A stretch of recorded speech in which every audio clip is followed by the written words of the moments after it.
ng'ekibiina ki NRM kyekijja kikomekereza okulonda akamyufu kaakyo n'olukiiko olufuzi olw'ekibiina kino olw'okuntikko lo Central Executive Committee. Omukulembeze w'ekibiina yalagira wateekebwewo akakiiko okuyiiza emisango gy'abeemulugunya. Kati mu kulonda okwasooka okwakamyufu k'ababaka ba palamenti, akakiiko kano ku misango emiitirivu egyaleetebwa gye kali kaakizuula ng'emisango 2 gyokka gye gyalimu ensa era ne kalagira okulonda kuno kuddibwemu. For instance, woman member of parliament Bwegenda, we have to repeat elections in 56 villages. 56 villages had problems. They didn't elect.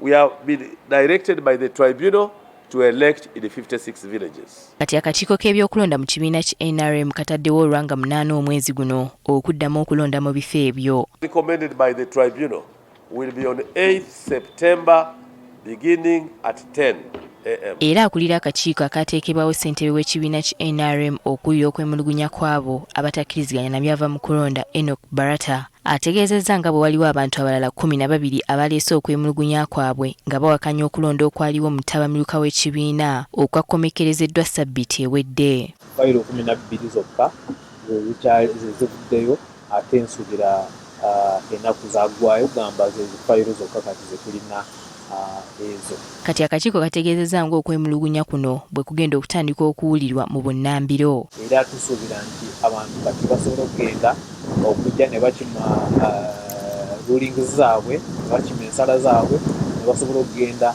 babeere nominated ku lunaku olw'okusatu. Era Tango Doi annyonnyodde ku katambi akazze kasaasaanya ku mikutu gye mugatta abantu nga kalaga nga bwe yali abala obululu mu ngeri etali ntuufu.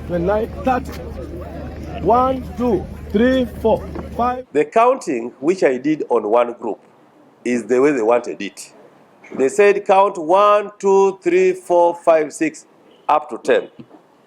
Then you stop. At this 10, yes. The next count again 1, 2, 3, 4, 10. 10 plus 10, 20. Then you continue. Then you continue. That's what it was. But social media is saying from 10 to 160. And my answer is rubbish. Akakiiko k'ebyokulonda kategeezezza abantu bonna abaawangula akamyufu okukwatira ekibiina bendera ku bifo eby'enjawulo okugenda ku kitebe ky'ekibiina ekya Ddondo okufuna ebbaluwa ezibakakasa mu butongole nti be batuufu okukwatira ekibiina kino bendera okwewala emivuyo egiyinza okuddirira. Winyite Sana Kayinja, agaffe eyo ku Spark TV.